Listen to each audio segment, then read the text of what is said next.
A local charity is raising money to help the Barnstable Police Department. The Sandy Neck Board is taking the next step to deal with coastal erosion, and a local beach bathhouse is getting a makeover.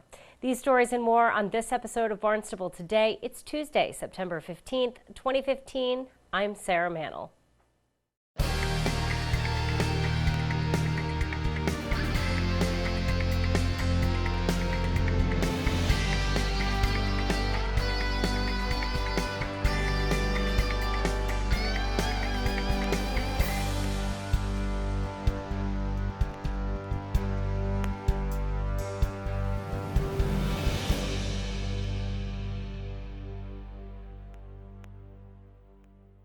The Barnstable Bluecoats present the Barnstable Police Department with a $60,000 check.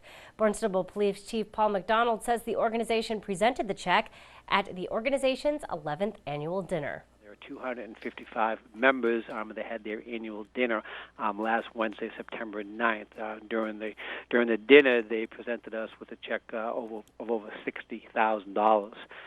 The Bluecoats have been in existence for the past 11 years, and over the past 11 years, they've donated to the police department well over $253,000, which is extraordinary.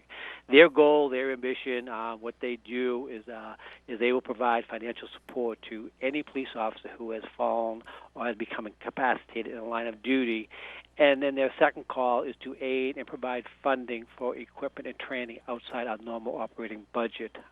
And this year, with the $60,000, we bought some AEDs, automatic external defibrillators, iPads for narcotics and traffic unit. We bought those 3 specially equipped mountain bikes. We bought portable radios, ballistic vests, and helmets.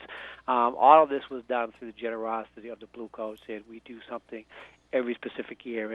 And this year, they had their 11th annual dinner, and they had 40 new members, so they're up to 255. Their goal is to get to 300, and they're almost there. They really are just an extraordinary group of individuals. You can learn more about the organization by visiting bluecoatsofbarnstable.org. A state grant will help the Sandy Neck Board look for alternatives to deal with coastal erosion. Board member Pete Sampu talked about the next steps during this week's meeting. The grant is $148,500, so it's a good chunk of cash. I shall mention promptly here that it is awarded fast and is expected to be spent quickly. It's supposed to be for these following items. 1, to fund a consultant. As you all well know, the consultant is to bring to us some expertise and advice. So the consultant is to look at the alternative options for erosion control. I think we've talked to them. Do nothing. Continue to dump sand there.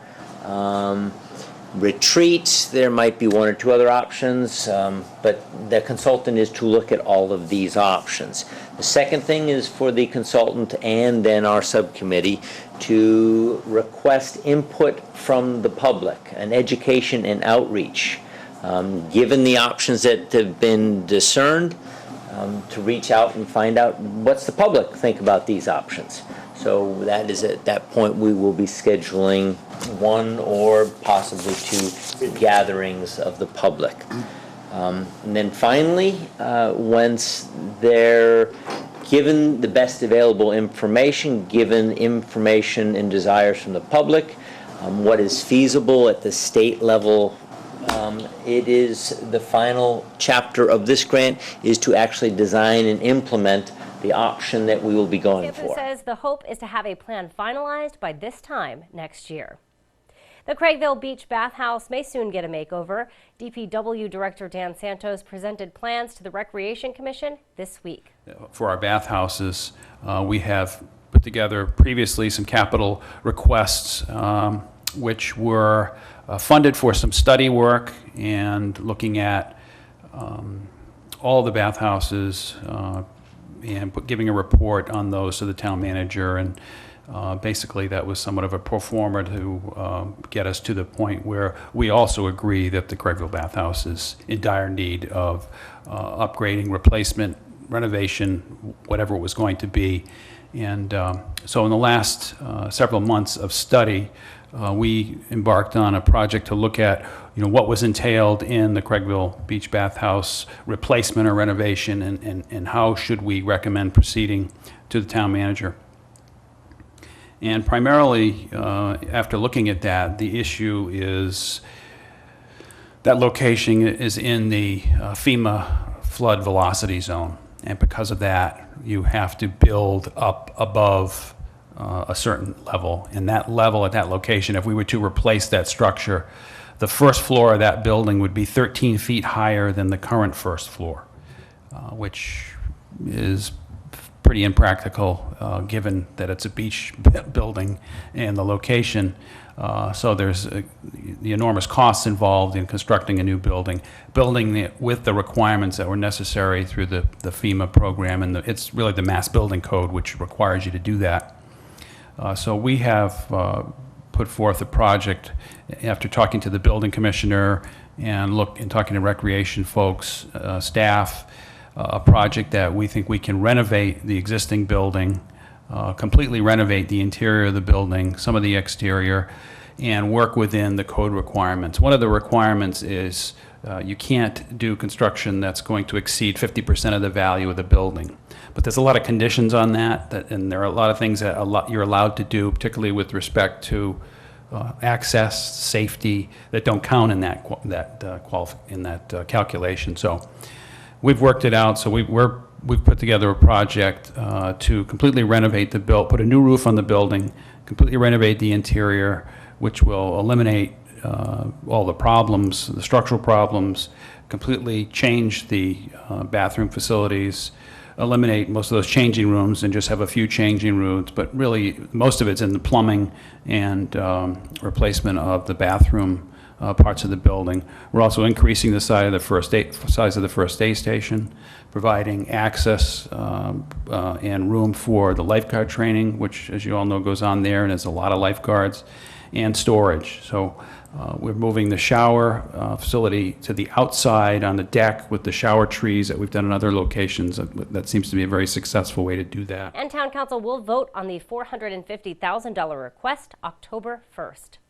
The Cape Cod Maritime Museum's Bevan Boat volunteers were recognized for their outstanding service in helping youth build a Bevan skiff during last night's Recreation Commission meeting.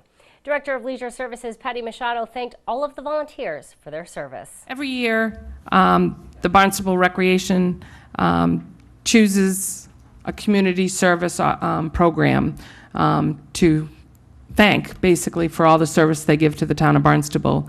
And this year, the Bevan Skiff program that's run at the Cape Cod Maritime Museum did an outstanding job working with us in collaboration. And I have to tell you, the lives were changed by the young people that were involved in this program. And there was so much heart. I mean, the work was unbelievable, but the heart that they gave to every single student that was involved, they really made each one feel very special. They changed lives. There's no question they have changed lives. And things will be better in the town of Barnstable for those that have taken this class. They really teach math skills, they really teach, but they really bring themselves to it. And there can't be any more extraordinary people than these people here in the community, the service that they've given to this community. The volunteers recognized include Bob Lister, Bill Sterling, John Aborn, Cape Cod Maritime Museum Executive Director Christopher Galazzi, Peter Cross, Steve Sally, and Whitney Wright. The Conservation Commission will meet at 6:30 this evening in the Town Hall hearing room. You can find a full agenda for the meeting on the town's website at townofbarnstable.us. We'll be sure to tune in to our hour-long news program, Barnstable This Morning, weekdays at 7 a.m. On tomorrow's show, we will chat with Cape and Islands Workforce Investment Board Executive Director David Augustino. We'll chat with Finance Director Mark Milne. Plus, we'll have all the news and information you need. For Barnstable Today, I'm Sarah Mannel.